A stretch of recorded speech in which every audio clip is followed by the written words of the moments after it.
What's going on? It's Ash here coming at you today in Clash Royale. Today, another great video for you guys. I love this deck, and it's funny because, you know, sharing a lot of different decks from a variety of different sources, different pros, you know, even me as a content creator and you as the viewer as well, unless you're a jack of all trades, which I'm certainly not, some decks work for you and some decks don't work for you, you know, and this for me is one of the decks that definitely does work. It's my second favorite deck in the game right now, and it's a free-to-play friendly deck. Now, self-admittedly, I've been sharing a lot of content with you guys that is kind of legendary heavy, you know, whether it's a Lava Hound, a Log, or the Payfecta episode that I put out yesterday. Everything kind of requires one or two legendary cards, but not this deck. So it ought to be a good option, not just for free-to-play players, but really players who maybe level, you know, 9, 10, 11s in the game, even 12s, who don't have those high-level epic cards, because again, no epic cards, no legendary cards. So this is a good deck to kind of make a new personal best for yourself on ladder, because ideally your rares and your commons are going to be higher level than most of your epics and legendaries. Well, all your epics and legendaries, right? So the idea here is to show a deck that can be very viable on ladder and challenges and tournament play for you guys. Not necessarily clan battles though. Three Musketeer, not a good win condition in with all those spells going around in clan battles. So 2v2 mode is the only mode that this deck is not going to be your a good choice for you guys. So this is my second favorite deck in the game right now. Coincidentally, my first favorite deck is the deck that I shared maybe a week or two ago by Yui. It's a Three Musketeer Battle Ram deck. Very similar to this deck. It's not as fast. It's not a cycle deck.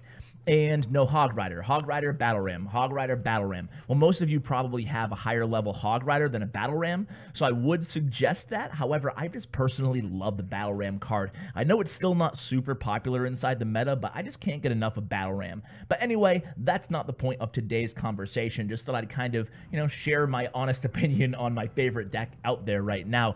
I have Bag on the channel. Bag is representing Smiley Esports, one of my favorite clans out there, and Bag has, you know, always been a really good player in the game. This is, I'm ashamed to say, this is the first time I've actually had him on the channel sharing his deck and his tips. He's not the creator of this deck. Let me put that on the table right off the bat here. I think a player named Pooh, P-U, I don't know, I think it's Pooh, actually came in 14th place using this deck last season. So we'll see how high this finishes within this season, but it's a really fun and powerful free-to-play deck, or you know, free-to-play friendly deck that we haven't really covered before, and it's viable inside the meta. It's actually a really good deck. Even if you're going against lightning players, you can use your knight to go ahead and act as a lightning rod. You can use your towers to act as a lightning rod. You have some options even if your opponent has those hefty direct damage spells. And part of the thing about playing Three Musketeers that I enjoy so much, I played more Three Musketeers personally than I have in quite a while. You know, just as you guys, I'm not, or maybe some of you guys are, but you know, some of you guys might be jack of all trades. You might be able to pick up any deck and be good at it. That's not me. You know, I'm good with certain win conditions, minor Hog Rider and Three Musketeers. And then everything else, I'm just like fair, average, whatever, you know, below average, you know. So even like Lava Loon, which everybody says is the most OP thing in the world, like I can't consistently get 10, 11, 12 wins with Lava Loon. You know, maybe I'm a noob, but maybe it's just not my archetype of choice. Three Musketeers, I can get 10, 11, 12 wins on almost every grand challenge. So it just depends on what you're good at. And this is one of those decks that personally I'm good at. I find easy to pick up and easy to understand what you're trying to do. So the goal of today's episode is going to be to get you guys to get on the same level as me, and then hopefully together we can get on the same level as Bag and be one of the best players in the world with this deck. So enough of my preamble here. Let's get to the actual deck here. So again, both the cycle cards, you don't have Log, you have Zap instead of Log. Now Zap can be used really effectively in this deck because most of your opponents are going to have to, well, all of your opponents are going to have to try to stop one of your lanes of your Three Musketeers split push. And more often than not, if you think about it in the defender's perspective, they're probably going to drop some sort of a Goblin Gang or a Skarmy or some sort of a swarm unit on one of your Musketeer lanes, and a Zap is an immediate answer for that, and it doesn't require a predictive log play. So log is good, log's great, and I actually play log in my version, but Zap definitely has benefits as well, so you can kind of play around with both if you have the log. If you don't, Zap is just as good in this deck.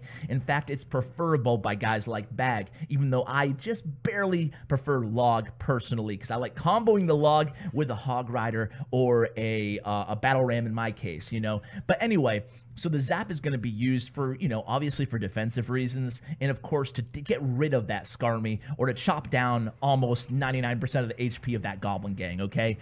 Your cycle cards are going to be used to, obviously, cycle. It's a fast deck, right? And what I like to do with this deck and what Bag suggests is the first 2 minutes, it's all about one thing, right? It's about, with a few caveats, and we'll get to those. The first 2 minutes of this deck is all about getting that Elixir Advantage with this deck, pumping up. Now think about it. It's a 3 Musketeer Hog Rider cycle deck, right? But it doesn't mean you just have to cycle your win condition. You can also cycle pumps, right? I mean, you can get to your Elixir pump faster than that beatdown guy ideally can get to their Elixir pump. So all you have to do is pump and protect, right? The 2 Ps. Pump and protect. That should be going through your mind. And I find myself playing this deck, and Bag says the same thing, that in the first 2 minutes, you're going to have opportunities to play those 3 Musketeers sometimes, right? And sometimes it's okay to do so. Like if your opponent overcommits on a push and they use their direct damage against you. So let's say they overcommit on a hog push and then they do a predictive fireball, and you know you have them without their direct damage and at a big elixir disadvantage. That would be an okay time to play your 3 Musketeers. But let's say they just overcommit on a push, but they don't use their direct damage spell. As a 3 Musketeer player, you don't want to go ahead and just drop your 3 Musketeers, because they can still come back from that elixir disadvantage just by killing 2 of your Musketeers with some direct damage. So what you have to think of instead of that one situation where they're burning their spells, playing super aggressively, and burning all their 3 Musketeer counters, what you want to do as a 3 Musketeer player is have that, what's the word the discipline. Have the discipline to play your pump more, okay? It's not a bad thing to get 2 or even 3 elixir pumps on the board. It almost guarantees you victory moving into overtime, especially with this deck, when you can cycle between 3 Musketeers and Hog Rider with 2 or 3 pumps on the board. It's crazy, and your opponent, even if they have a lead going into overtime on the tower HP, you're still going to do a very good job of making that comeback and hopefully even pulling off the 3 crown. You get a lot of 3 crowns with this deck, so don't be afraid to go after the king tower. Sometimes it's easier going for the 3 crown than putting your 3 Musketeers in the pocket where they're ready for it, right? Any good defender going against 3 Musketeers, once they lose a tower, they're going to be ready for the 3 Musketeers in the pocket. So, you know, you kind of have to play it by ear, right? If you think if you're up 1-0, or if you're up 1 tower or tied 1 tower to 1 tower down, what you want to do is just think about it, right? Is your opponent ready for the 3 Musketeers in the pocket? If they're not, then just split your 3 Musketeers in the back again, and split 2 towards the king side. You'll have 1 Musketeer to defend. They're probably not going to use their direct damage on that only 1 single Musketeer. It's going to leave them very vulnerable to the 2 Musketeer push on their king tower, okay? So it's fun. 3 Musketeers is so much fun because there's so many possibilities in games within the game. That's why I love 3 Musketeers as a win condition archetype. Now, there's one other thing that I haven't talked about in this deck, and it's the Goblin Gang. And let me tell you, this is what's going to make the difference between you and your average 3 Musketeer player. And it's a pretty basic concept, but it's so important, okay? So what you want to do is, with the Goblin Gang, this is not a spell bait deck per se, but there's one big giant strategy key to this deck that you really want to make sure you're aware of at all times with this deck, okay? And that is, when your opponent plays their log, you kill them with Goblin Gang. That's it, man. If your opponent plays their log against your Goblin Gang, that's kind of a loss for you. That's a win for them. It's a good exchange, and then try to get them next time.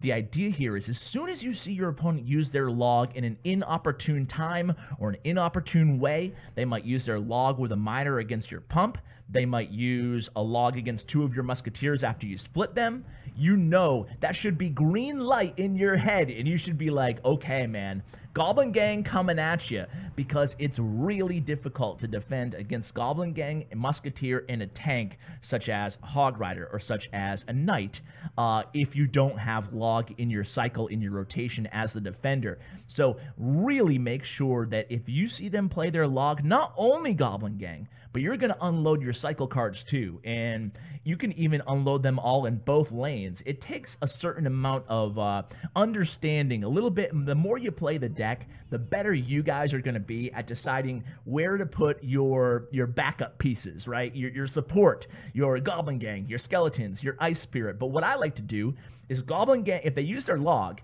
and you just split your 3 musketeers. So you split your 3 musketeers, and that you use their log against doing a little bit of chip damage to your tower and against 2 musketeers in your 2 musketeers split lane. What you can do is I would throw an Ice Spirit skeleton with the 2 musketeers, and then with the 1 musketeer, I would put Goblin Gang, and I would put, if I had the elixir pumps or if it was double elixir time, I would go ahead and put Hog Rider into the 1 musketeer lane and a Knight in front of the 2 musketeers. Or if I didn't have enough elixir, I would just go on the 1 musketeer side. Goblin Gang, Musketeer, and Knight or Hog Rider. You know, so you have a lot of options in terms of combinations, and never give up on this deck. When you are in a, if you might be down a tower and your opponent might even be like, good game, man, good game, BMing you, right?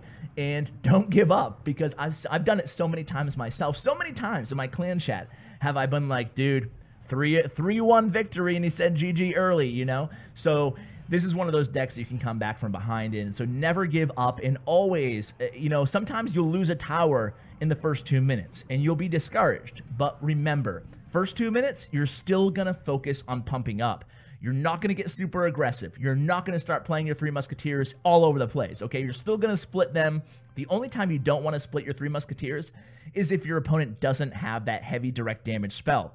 Kind of like we don't. So playing against the 3 musketeer deck, with this deck or with the Battle Ram 3 Musketeer deck, you can actually play against another 3 Musketeer player. You can play your 3 Musketeers in the same lane for a really expensive power push. Just be careful, because even if they don't have a direct damage spell like Fireball, Rocket, Lightning, etc., you know, you still have to be aware they might have Log and Skarmy, and they might throw everything they have. They're going to throw everything they have at those 3 Musketeers. So even though a good player will sometimes play the 3 Musketeers in the same lane, I do have to caution you guys, it is still a risky proposition, even if you if you know your opponent doesn't have that direct damage spell. So what I want to do now is go back to the Hog Rider, because we've not even talked about the Hog Rider so far in this deck, right? So what we want to do is discuss, when the heck are we even using the Hog Rider and where? So obviously the Hog Rider is one of your lane tanks in this deck, right? So you have the Knight for one lane with the 3 Musketeers split, and you have the Hog Rider for the other lane. But of course, in the first 2 minutes, remember, you guys are going to be focusing on only one thing, right? You're going to be focusing on pumping up. So what are you going to do if your opponent overextends and you want to punish them? Well, that's when you can just play a solo Hog Rider or a Hog Rider Ice Spirit or a Hog Rider Skeleton, such as you would if this was just a Hog Cycle deck. So you can even forget about the 3 Musketeers and play this deck like it's a Hog Cycle deck, a Hog Cycle pump deck in the first 2 minutes. And then later on in overtime, in double elixir time, that's when you can start using the Hog as a tank for the Musketeers. So think about like a two-phase strategy for this deck. Now, Bag is hopping into some live matches here, and you can see he actually just lost a tower in the beginning of this game. So let's see if he can make the comeback, kind of like we talked about here. This is going to be a tricky one here. Now, he's going against the 3 Musketeer Battle Ram deck that we just talked about with a miner. Now, the reason I love the deck that he's going against here, I actually don't play personally the Dark Goblin. I play Goblin Gang in the deck instead of Dark Goblin, but it's an interesting choice. I think Dark Goblin is still an undervalued card in the game. I'm just going to go ahead and blow this up so I can get a play-by-play for you guys. So, a Goblin Gang play from Bag, just defending at this point. Now, at this point, if you're Bag, you gotta be thinking about pumping at this point, right? So he has the Elixir Advantage. There's no reason not to drop the Elixir Pump, but maybe he's playing a little bit aggressively here. He's going against his opponent who already played the Elixir Pump, so that could have been an opportunity for Bag to play that pump there, but instead he's probably going to take down this right tower, which, hey, can't argue with the pro, right, guys? So Bag actually did connect there, and you can see going against that Battle Ram, but he has the 3 Musketeers ready, able to play those 3 Musketeers in the same lane because, again, knowing his opponent is playing a 3 Musketeer deck, he knows that he's not going against a direct damage spell, so that gives him the opportunity to play the Musketeers. Now, here's something that's very interesting. I'm just going to be totally honest with you guys. A lot of 3 Musketeer pros say they don't play the Elixir Pump into the last minute of a match and into overtime. However, a lot of pros say they do. Bag's one of those guys who does play the the pump, excuse me, into overtime. And you can see it's actually working so far. I don't want to speak too soon for him in this match. But me personally, I was on both sides of this fence, right? So I started out by never playing the pump in overtime in the last minute of a match. But now I actually do. Of course, you have to take into account the situation that you're in. If you're about to lose your tower and you can't defend, of course, you don't want to be playing your pump. Or if you're at a huge disadvantage, you're not going to play the pump then.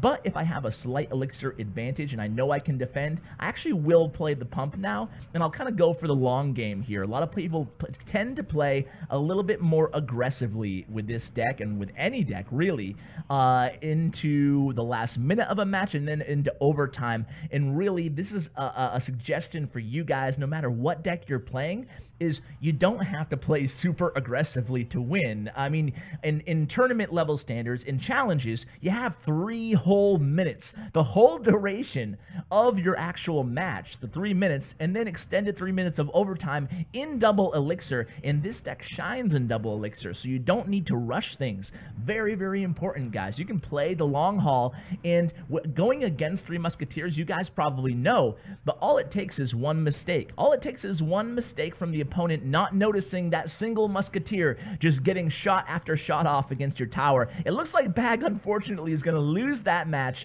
against the Max Battle Ram 3 Musketeer deck. Unfortunately, he's actually, I think he was top 20 or so in the world before this match, so I'm going to go ahead and tell him to hop into a new match here. Yeah, I think he was. We'll check where he is, but I'm sure he'll pick up a victory here on his next live match. Of course, got to show the pros a ton of love for playing these live matches. Definitely not easy to do when they know they're being recorded for billions and billions of viewers.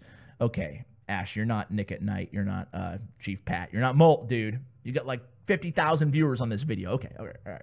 So let's have him hop back into a match. And as we do, I think like we've pretty much gone over the whole deck. I mean, once you get into the last 2 minutes, Bags. Oh, you know, Hog Rider. One more thing about the Hog Rider. Bag said very, very, very important, since you don't have the direct damage spells in this deck to take out your opponent's pump. If your opponent pumps during the first 2 minutes of a match, you use in front of their king tower, you use your Hog Rider against that pump. It played directly in the middle of the arena. You sacrifice that 4 elixir on the Hog Rider to take out that pump. You don't want your opponent to get a huge pump advantage on you, even though you can also play tit for tat with the pumps. Family friendly, Ash, family friendly. But you know what I'm saying, guys? So you really want to remain cognizant of, if your opponent makes a mistake of playing their pump in front of their king tower, you attack with that Hog Rider right on the pump. You want to make sure you maintain the pump advantage here, not your opponent, okay? Very, very important. So that's basically all you need to know about this deck, and the more you play it, I promise you guys, the more you play the deck, the better you'll be at it. So let's go ahead. Okay, it looks like Bag is into a match here. Let's go ahead and hop in here. We are, have you guys experienced a sticky problem on your iPad or your device? For whatever reason, sometimes I try to play a card, I try to watch a match, and for whatever reason, I don't know why, but it only happens on my iPad, but I have to click it like a million times for it to come up. Anyway, we're in a match here. We're about 45 seconds in, but you can see not much has happened. Both of the opponents have Do you think Three Musketeers is in the meta, guys? I mean, check this out. Another Three Musketeer versus Three Musketeer deck, and they look very, very similar. So look at this. Bag, knowing that his opponent is playing the same deck as him, he plays the Three Musketeers in the same lane. He plays the Goblin Gang, risky move in the left lane. He's going to cycle to Ice Spirit, stop that Hog Rider, and then cycle to Skeletons, put it on the single Musketeer. But he has 2 Musketeers alive on the right side, and a Goblin Gang played in the center there by his opponent, STK. Another really good player. So this ought to be a very good match. So here, what are we gonna do if we're Bag here? You got it. We're gonna keep pumping up, and his opponent's doing the same thing. So again, playing this deck kind of like it's a Hog cycle deck in the first 2 minutes. So sending in that Hog Rider, gonna get 2 hits in, I think. Okay, barely. Gonna get those hits in. And you know, with me as a Hog player, when I get 2 hits in, I consider that a win. Anything more than that is a huge win. But for the 4 elixir investment, or you know, even if you have to use an Ice Spirit for 5 elixir, 2 hits is what I consider a good exchange on my part as a Hog player. 3 hits, even better. 4 or 5, I mean, that's just overkill. So pretty good defense here, but you can see Bag, he saw the opponent use the zap spell. So there's no log in this deck, but as soon as he saw that zap go down, boom, there comes Goblin Gang. And that's exactly what you want to do. Keep attacking, and there it is. That is what we're talking about, backed up by that Ice Spirit there. 3 Musketeers playing the Knight in the center, and Hog Rider, this is going to be a really big push here for Bag, guys. He stops that tower. You can see the Hog Rider is going to tank for the 3 Musketeers, and he pulls off the 3 crown. Boom! Wow. And his opponent says, wow, wow, wow. And it's true, man. Bag having the awareness to know that his opponent didn't have that direct damage spell right off the get-go there, and just playing a very good tanking with the Hog Rider and the Knight in the pocket there at the end to keep those 3 Musketeers alive, even when they contended with the opponent's 3 Musketeers. So guys, that is going to do it for today's video. Another huge shout out to my pro for today's video, Bag. He is now starting a YouTube channel. I'll include that link for you guys in the description below. You're definitely going to want to check him out. He's always been a really good player inside the game. Special shout out to my YouTube partner, Bren Chong. You can check out his information in the description below. Daily tournaments, giveaways, and much, much more. Guys, thank you so much for watching. It really means the world to me. And as always, take care, guys.